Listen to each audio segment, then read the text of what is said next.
In this video we'll show you how to replace your MacBook Pro hard drive to a Samsung SSD drive, or in fact any hard drive if that needs replacing.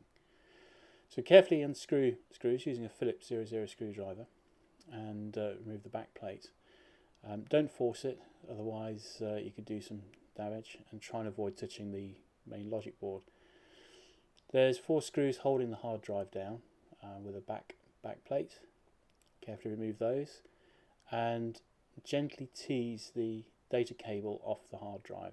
So don't pull it, because it's very easily broken and the replacement part can only be obtained from Apple, I believe.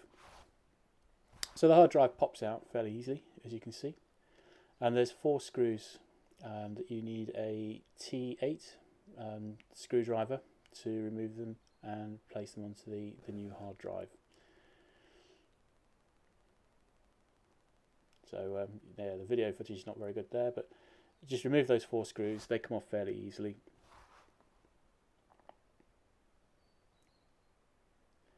Once you've transferred them to the new hard drive, then just slide it back in, connect the data cable first, and at about 45 degrees it should push back in.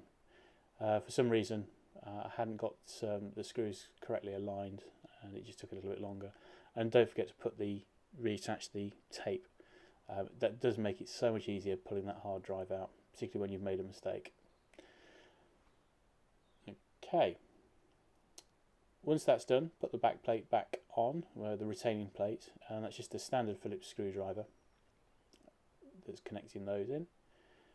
Place the back plate back on top of the Mac. The black stripe with the fan grill goes towards the hinge where the display is, and then put these screws back into their original position. There's 3 long ones near the display, so don't confuse those anywhere else.